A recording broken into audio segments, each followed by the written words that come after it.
Hi friends, Kannur ഫുഡിൻ്റെ പുതിയ വീഡിയോയിലേക്ക് എല്ലാവർക്കും സ്വാഗതം. ആദ്യം തന്നെ എല്ലാവരോടും താങ്ക്സ് പറയുന്നു. കാരണം ഞങ്ങളുടെ ചാനൽ 1K+ സബ്സ്ക്രൈബേഴ്സ് ആയിട്ടുണ്ട്. ഇതുവരെ സപ്പോർട്ട് ചെയ്ത എല്ലാവർക്കും ഒരുപാട് നന്ദിയുണ്ട്. കൂടാതെ ഞങ്ങളുടെ ചാനൽ തുടർന്ന് നിങ്ങൾ കാണുക, സപ്പോർട്ട് ചെയ്യുക, കൂടുതൽ ആൾക്കാരിലേക്ക് ഷെയർ ചെയ്യുക. അപ്പോൾ നമുക്ക് ഇന്നത്തെ വീഡിയോയിലേക്ക് പോകാം. ഇഫ്താറിന് ഉണ്ടാക്കാൻ പറ്റിയ ഏറ്റവും സിമ്പിളായിട്ടുള്ളൊരു ഡിഷുമായിട്ടാണ് ഞാൻ ഇന്ന് വന്നിട്ടുള്ളത്. അപ്പോൾ അതിൻ്റെ വീഡിയോയിലേക്ക് പോകാം. ചെറിയ പീസാക്കി വെച്ച ചിക്കനിലേക്ക് ആവശ്യത്തിന് ഉപ്പും അല്പം മുളക് പൊടിയും കൂടി ചേർത്ത് നന്നായി മിക്സ് ചെയ്ത് കൊടുക്കാം.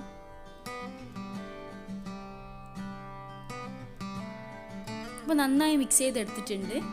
ഇനി ഇത് നമുക്ക് ഫ്രൈ ചെയ്തെടുക്കാം. അപ്പോൾ ഞാൻ ഫ്രൈങ് പാനൊക്കെ വെച്ച് അതിലേക്ക് കുറച്ച് കോക്കനട്ട് ഓയിൽ ഒഴിച്ചു കൊടുക്കുന്നുണ്ട്.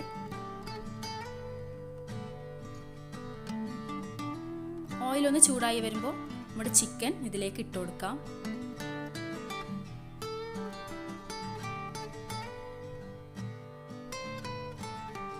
ഓയിൽ ചൂടായിട്ടുണ്ട്. അപ്പോൾ ചിക്കൻ അതിലേക്ക് ഇട്ട് കൊടുത്തു. 10 മിനിറ്റ് കൊണ്ട് ഇത് ഫ്രൈ ആയി കിട്ടും. ചെറിയ പീസാക്കി വെച്ച ചിക്കനാണ്, അപ്പോൾ പെട്ടെന്ന് തന്നെ വെന്ത് കിട്ടും. അപ്പോൾ ചിക്കൻ ഫ്രൈ ആയി വന്നിട്ടുണ്ട്. സ്റ്റവ് ഓഫ് ചെയ്തതിന് ശേഷം നമുക്കിത് മാറ്റി വെക്കാം. ഇനി ഒരു ബൗളെടുത്ത് അതിലേക്ക് 4 മുട്ട പൊട്ടിച്ചൊഴിച്ചു കൊടുക്കാം.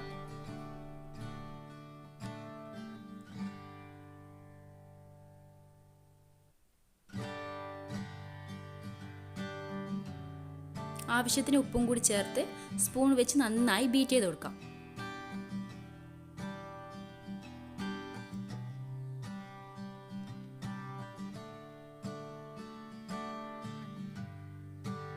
ഇനി ഇതിലേക്ക് ഒരു വലിയ സവാള ചെറുതായി അരിഞ്ഞത് ഇട്ട് കൊടുക്കാം. അതേപോലെ ഒരു മീഡിയം സൈസ് ക്യാരറ്റും കൂടി ഇതിലേക്ക് ചെറുതായി അരിഞ്ഞ് ഇട്ട് കൊടുക്കുന്നുണ്ട്.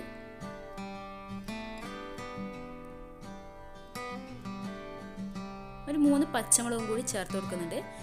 എരിവ് ഇഷ്ടമുള്ള ആൾക്കാർക്ക് കൂടുതൽ പച്ചമുളക് ചേർത്ത് കൊടുക്കാം. അതുപോലെ കുറച്ച് മല്ലിയിലയും കൂടി ഇതിലേക്ക് ചേർത്ത് കൊടുക്കുന്നുണ്ട്. ഇത് ഒരു മുട്ട കൊണ്ട് ഞാൻ ഉണ്ടാക്കിയ മയോണൈസ് ആണ്. നേരത്തെ ഞാൻ തയ്യാറാക്കി വെച്ചതാണ്. ഇതും കൂടി ഈ മിക്സിലേക്ക് ചേർത്ത് കൊടുക്കാം. ഇത് നന്നായി മിക്സ് ചെയ്ത് കൊടുക്കാം. നന്നായി സ്പൂൺ വെച്ച് ബീറ്റ് ചെയ്യാം.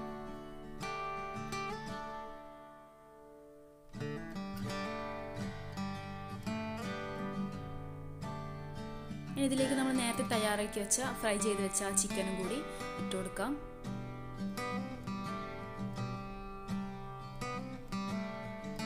ഇതേപോലെ കുറച്ച് കുരുമുളക് പൊടിയും കൂടി ചേർത്ത് കൊടുക്കാം. നന്നായി മിക്സ് ചെയ്തെടുക്കാം. അപ്പോൾ നന്നായി മിക്സ് ചെയ്തെടുത്തിട്ടുണ്ട്. ഇനി നമുക്ക് ഒരു അപ്പക്കാരി, നെയ്യപ്പൊക്കെ ചൂടുന്ന അപ്പക്കാരി ചൂടാക്കാം. ചൂടായതിനു ശേഷം അതിലേക്ക് കുറച്ച് ഓയിൽ പുരട്ടി കൊടുക്കാം. ഓയിൽ നന്നായി ചൂടായി വന്നിട്ടുണ്ട്. ഇനി അതിലേക്ക് നമ്മുടെ ഈ മിക്സ് ഒഴിച്ചു കൊടുക്കാം.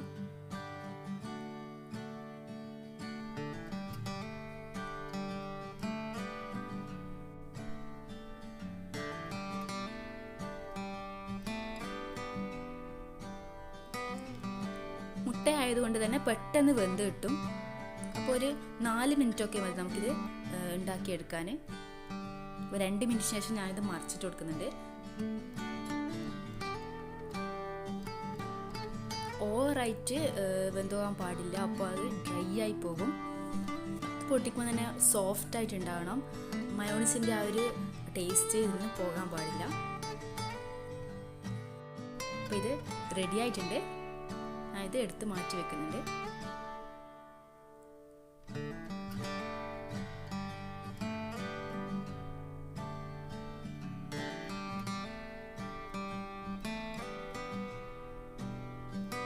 ഇതേപോലെ നമുക്ക് മുഴുവനായിട്ടും ചുട്ടെടുക്കാം. അപ്പോൾ നമ്മൾ അടിപൊളിയായിട്ടുള്ള ഇഫ്താർ സ്നാക്ക് ഇവിടെ റെഡിയായി കഴിഞ്ഞു. നിങ്ങളും എന്തായാലും ട്രൈ ചെയ്ത് നോക്കണം. കൂടാതെ ഞങ്ങളുടെ ചാനൽ ഇതുവരെ സബ്സ്ക്രൈബ് ചെയ്യാത്തവർ സബ്സ്ക്രൈബ് ചെയ്യുക, ലൈക്ക് ചെയ്യുക, ഷെയർ ചെയ്യുക, കമൻറ്റ് ചെയ്യുക.